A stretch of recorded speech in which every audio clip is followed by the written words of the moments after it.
All right, brothers and sisters, welcome back to The Last Dispensation. I'm your host, Troy. BYU's Black Menaces are quizzing fellow students about their problematic opinions. This is BuzzFeed.News reporting to you. I'm not reporting, but this is Paige Skinner. This is her BuzzFeed News report.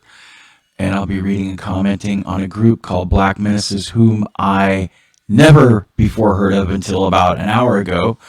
When Barbie, you guys know who she is. She's a good friend of mine. She comments a lot on the thread on my videos, and she sent this to me. I don't even think Greg Madsen has done anything on this. I'm sure he's going to, maybe. Now, who are the Black Menaces? These are them right here. I believe either all or some of them are members of the church. I know he is.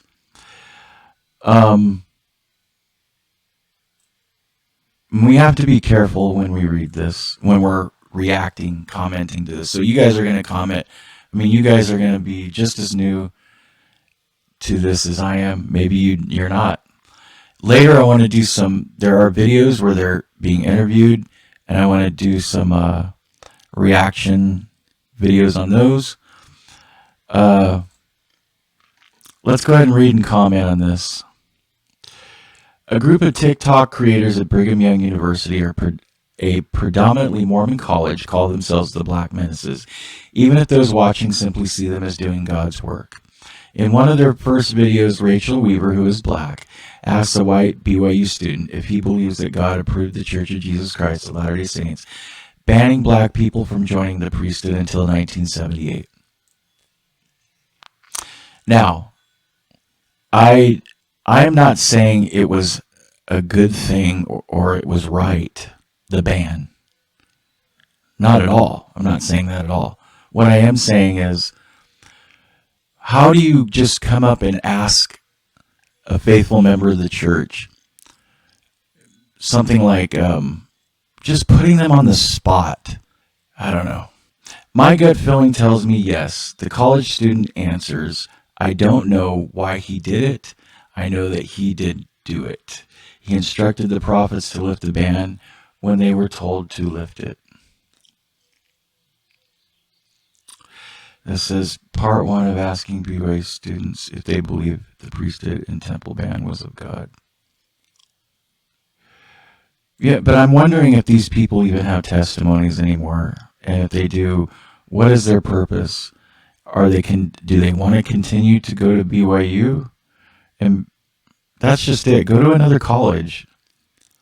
Honestly, I don't know. Am I being a jerk right now? The answer surprises Weaver, one of the 5 members of the Black Menaces, a group of black BYU students who spoke to Buzz. I don't know how you would be surprised. Some people are going to answer that way. I'm not saying it's right, but people are going to answer that way. And why they're being put on the spot is because a lot of these people were raised to think that. That's all I'm going to say, is a lot of people were raised to think that. I know it's something behind us now. That's what Gordon B. Hinckley said a long time ago. It's behind us. A group of black BYU students who spoke to BuzzFeed News about their biting videos in which they ask peers culturally relevant questions and then post their answers on TikTok. We have to be really careful what we say here, what I say here right now, because it is a sensitive topic. I'm not black, so I don't understand. And that's what I have to say. Maybe some of these questions need to be asked, but they don't need to be asked this way. I think that's what I'm saying. It was just shocking that he said it to my face as a black person, Weaver, a senior, told BuzzFeed News. Why is it shocking? Oh, yes, this came from God. God wanted you to be able to enter the temple, which is where we believe we make promises to God that are important for you to live with God again one day. You know, the church is the most progressive when it comes to race. Joseph Smith ran for president on the anti-slavery premise. He wanted to eradicate slavery. As far as us compared to other Christian churches in the 19th century, we were way ahead of the game. Way ahead of the game. But of course, it's called progress. Were people a little primitive, a lot primitive in their thinking about other people? Yes. We were all kind of marginalized in some ways a long time ago. But I know slavery wasn't just one group of people. Have you ever heard of Thomas Sowell? He's a black historian and economist. And he knows a lot about slavery. You guys should check him out, Thomas Sowell. And he has a YouTube video about slavery and who were slaves. Almost every group of people on the earth. If you believe this is essential for every person, and you believe that inherently I was supposed to have that because I was black, and you said that to me, wow. Since launching in February, the Black Menaces have taken on a person on the street format where the students Weaver Nathaniel Bird, Kylie Shepard, Sebastian Stewart Johnson, and Kenethia Dorsey filmed themselves going up to BYU students and asking them questions ranging from how they feel about black people entering the priesthood to their thoughts on gay students being able to openly date on campus. The account has racked up more than 700,000 followers and even inspired parody videos. Oof, that is a tough one. One creator jokes in a TikTok pretending to be a BYU student asked if they support gay rights. The idea for the Black Menaces came after Brad Wilcox, a BYU professor, Church of Jesus Christ of Latter-day Saints leader, told a congregation in Alpine that church members often ask him why black men weren't allowed into the priesthood over 150 years. Well, for one thing, Black Menaces, this isn't how we move forward. I'm not afraid to say that. I understand your questions. I have experienced a lot. Everyone has experienced persecution and setbacks and inadequacies and failures from other people as well as from themselves, from parents, loved ones, family, abuse, whatever. It happens. But we didn't live 150 years ago. We live today. I was born in 1971. So when I was 7 years old, the ban was lifted. I didn't know anything different. So to ask these even younger people these questions, they don't live in that age. His response, people are asking the wrong questions.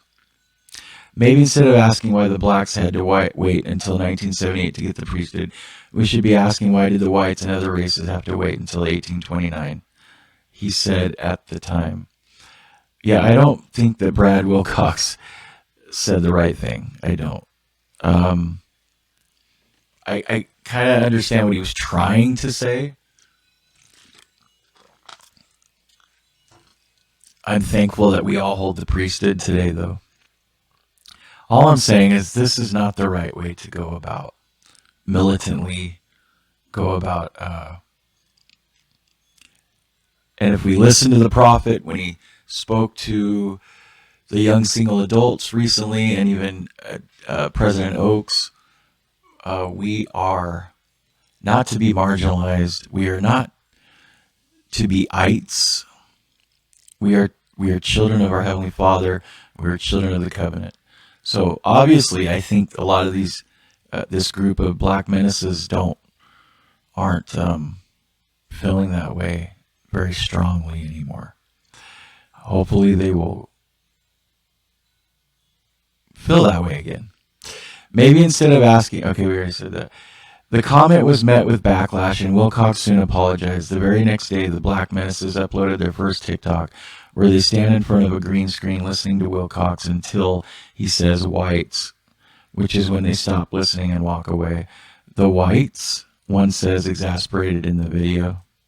The video quickly went viral, getting more than, there shouldn't be any ites. I believe in Martin Luther King when he said, we should judge a man by the content of his character, not the color of his skin. That's progression. The video quickly went viral, getting more than 2 million views. The group started making more and more content, testing BYU students to see if they could identify a picture of Rosa Parks questioning men on whether they would marry someone who didn't want to stay at home with the kids. And their most popular TikTok with more than 12 million views, asking students if they had any black friends. You're going to ask students that grew up in Utah if they have any black friends. Not everyone's going to say yes, because there's not very many black people that live in Utah. And I think that African Americans or black people in America make up about 12% of the population. BYU, a 4-year university, and so if you meet a person that doesn't want a man on whether they should marry someone who didn't want to stay home with the kids, I think that's up to both partners. And so what if he doesn't want to marry someone that doesn't want to stay home with the kids? Then move on. Don't marry that guy. Marry someone else. And maybe that woman that he meets won't mind. BYU, a 4-year university owned by the Church of Jesus Christ of Latter-day Saints, has a reputation for being white and conservative. Well, I know that there's more Latter-day Saints in South and Central America than there are in North America right now. And even North America, they're not all white people, members of the church. And Africa's booming now. Students are banned from dating members of the same. This is victimology. That's what it is. And it's also socialism, and it's communism, and it's the same thing that the Black Panthers stood for. And go to South American countries, they'll tell you it was about class instead of race. Cuba, it's the same thing that happened in Russia, the Russian Revolution. How the Soviet Union was formed, and China, and a lot of other communist countries. That will tell us to wake up. Now they're using race instead of class. Students are banned from dating members of the same sex, according to BYU's own stats.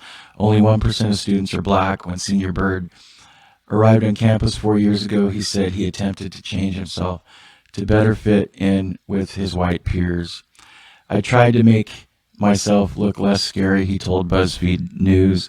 I tried to tell a lot of jokes, make jokes that might be considered radically problematic, just to make it seem like, hey, I'm the fun guy that you could talk to. I'm not scary, just trying to make white people more comfortable around. White people are comfortable around you. And there's probably just as many white people not comfortable around you as there are black people that aren't comfortable around white people, which is a very small percentage. I think they just want to be your peers, period. They just want to be your peers. Shepard, a junior, said she got a wake-up call that her blackness was an issue in her first year after she told friends she couldn't make it to the movies because she wanted to go to a black student union meeting. A friend replied, "Can you just not be black for a day?" Shepard told BuzzFeed News. As she's telling her friend, come on, can we stop marginalizing ourselves? Can we stop labeling ourselves? It sounds like her friend loved her and wanted her to hang out with her. And that was a bad thing. And getting to know their peers through quick Q&As on camera has made them aware of how openly some BYU students will declare their opinions on whether gay marriage should be legal or if they'd marry a woman who wanted a job. People at BYU, what do they expect? They're talking to Latter-day Saints who have strong moral opinions about gay marriage. People at BYU are so bold and so willing to say something that they know is not okay to the world. Maybe, yeah, we're not going with the world. That's all. That's exactly what it's all about. And they're always willing to say it no matter what. Sophomore Stuart Johnson told BuzzFeed. You know, I'm not saying that these people aren't good people. They are. But they don't want to, I don't believe that they want to follow the prophet and be Latter-day Saints. I don't know them, though. So maybe I'm wrong. I want to watch some more things about them. Where am I? The Black Menaces haven't heard from the school in any official manner, Bird said, noting that some professors are supportive. Sometimes, however, the students in the videos will contact the Black Menaces afterward and ask them to take the video down. The Black Menaces said they have everyone's consent with filming and uploading, so usually if someone wants the video taken down, it's because they're getting backlash on their opinion. Yeah, why would you want somebody to feel that way? These people at school, they're not bad people. Once it's up, Bird said. They chose to say that. They agreed to be on camera, and so it's out there for the world to see. A lot of times they're just mad because they got exposed and realized what they said was wrong. Maybe they don't know how to articulate it either. Sometimes people say things, young people say things out of ignorance. We're certainly not taking anything down for anyone. You know, I have a lot more that I could say right now, but I'm not going to say it because I want to continue to make videos. This isn't something I normally do, but I felt this was interesting enough and important enough to point out. After particularly intense interviews, Stuart Johnson said the group will make jokes with each other to cope, but he said that for every person who voices their problematic thinking, what you guys are doing is problematic. It's not helping. It's not growth. I don't know much about them. He's met another person whose values align with his own, and that perhaps, oddly enough, it's made him more comfortable on campus because he now knows there are like-minded people around. Dorsey, a junior, agreed. It's been nice. I do like this ending right here, though. It's been nice to have people come up to us because it helps me realize numbers-wise that there's actually more people wanting to work toward change, she told BuzzFeed News. But however, what is that change? Is that change that doesn't align with the prophet of the church or the doctrine of the church? Anyway, if I'm wrong, let me know where I was wrong. I tried to keep this as, come on, people. A duck is a duck. The truth is the truth. We're all people. I don't care what color you are. We've all faced injustices in our lives. Bottom line. But we're not supposed to be victims. We're not eternal victims. Get up, do something about it, and love your neighbor. That's it. Don't go around picking on poor kids on a college campus and getting them to trip up on something they maybe don't think about very much. Anyway, I know one thing. I like people that just act like themselves and treat me like an equal human being, and I treat them like an equal human being. And there are no ites. Okay?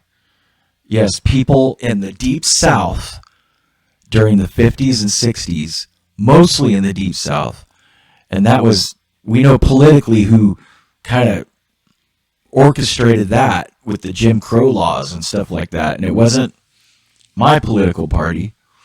Actually, I don't really have a political party anymore. But yeah, and that's gone. That's done. Like I said, I grew up in the 70s and 80s. It was done. We were getting along when I was a kid.